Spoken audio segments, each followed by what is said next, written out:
As the dust settles on another exhilarating season of fantasy football, it's time to reflect. Join me as we dive deep into the performance of our cutting-edge models here on Zilla Fantasy Elite.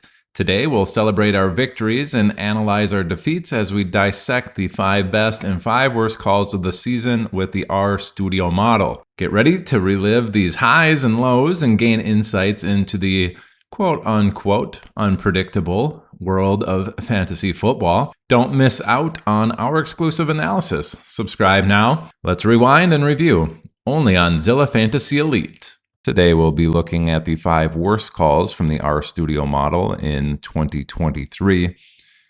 Number 1 on that list is Dwayne McBride, the running back that Minnesota drafted, and despite being ranked the 12th best out of the 36 running backs assessed by the R Studio model in 2023, Dwayne McBride failed to secure a spot on the Minnesota Vikings 53-man roster for the 2023 season.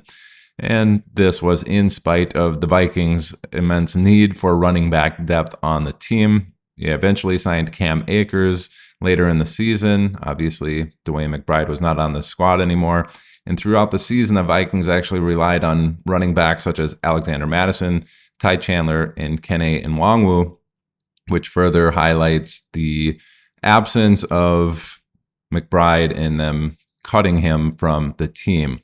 And second on this list today is Jaleel McLaughlin, the running back from Denver. He actually ranked 25th out of the 36 running backs assessed. And Jaleel McLaughlin defied expectations by not only making the Denver Broncos 53-man roster as an undrafted free agent, but also making a significant impact on the field. Despite his modest ranking in the R Studio model, McLaughlin actually showcased his talent during the preseason, earning his spot with impressive rushing yards and touchdowns during the preseason. Throughout the 2023 season itself, he proved to be a valuable asset for the Denver Broncos, maybe not necessarily fantasy football managers, but the Denver Broncos, and he finished among the top running backs in fantasy points per opportunity. His unexpected success highlights a discrepancy between the model's assessment and his actual performance on the field.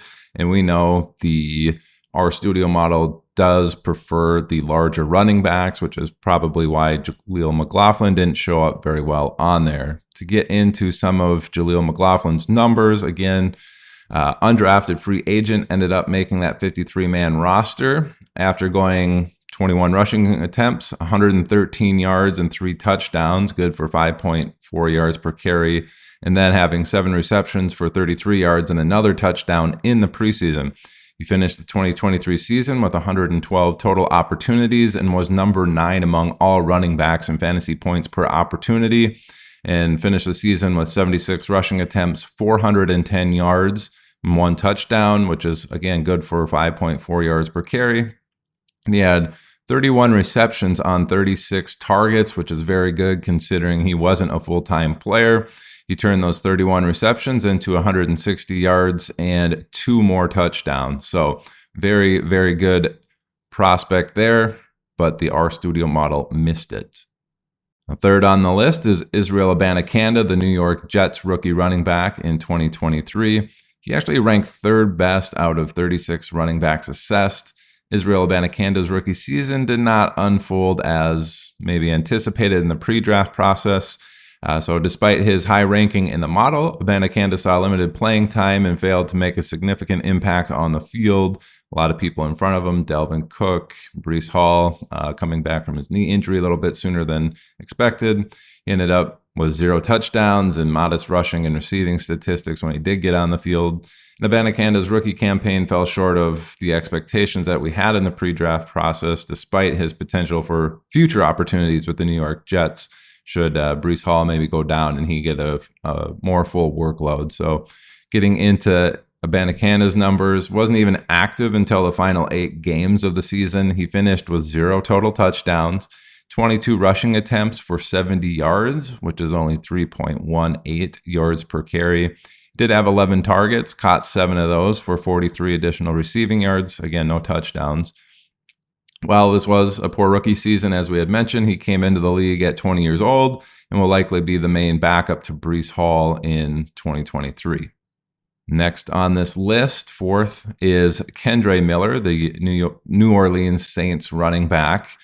He ranked 6th best out of 36 running backs assessed last year, and Kendre Miller's performance in the preseason didn't necessarily translate into significant opportunities in the regular season for the New Orleans Saints. And despite his high ranking in the RStudio model, Miller saw limited snaps and failed to find the end zone throughout the season. Despite opportunities arising from suspensions and injuries to other running backs on the team, Miller's production was modest at best, disappointing fantasy football managers who may have relied on the model's assessment and drafted him based off of this. Getting some numbers there for Kendre Miller, he only saw himself with a 13.6% snap share. Again, in the preseason, he finished with 22 carries for 42 yards and a touchdown. That's 1.9 yards per carry. But he did have a lot of receptions or some pretty solid receiving statistics there in the preseason. He actually finished the regular season with just 52 opportunities and had 0 touchdowns. Despite that Kamara suspension and Jamal Williams missing 4 of the first 5 weeks, he finished with 41 carries for 156 yards, which is 3.8 yards per carry. Nothing to write home about there. And then he had 11 targets, caught 10 of those for 117 yards, which is pretty solid in the receiving game.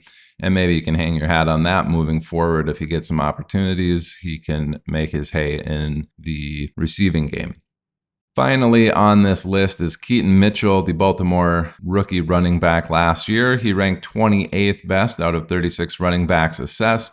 Keaton Mitchell defied the odds by earning a spot on the Baltimore Ravens' initial 53-man roster as an undrafted free agent. Despite the RStudio model's low ranking, Mitchell made his presence felt on the field during the 2023 season, showcasing his talent with impressive rushing yards and receptions. His performance exceeded expectations, particularly in fantasy points per opportunity, where he ranked second only to Tavon Achane. Mitchell's unexpected effectiveness underscores the limitations of the model's assessment and highlights the bias it has towards smaller running backs. That's going to do it for the worst calls of the RStudio model in the 2023 season. We'll be getting into the neural network model that assesses a player's overall fantasy output during their career, what their career best might be. Thanks for watching. Stay tuned for more goodness from the Zilla Fantasy Elite Productions. We wish you the best. Thanks. Bye.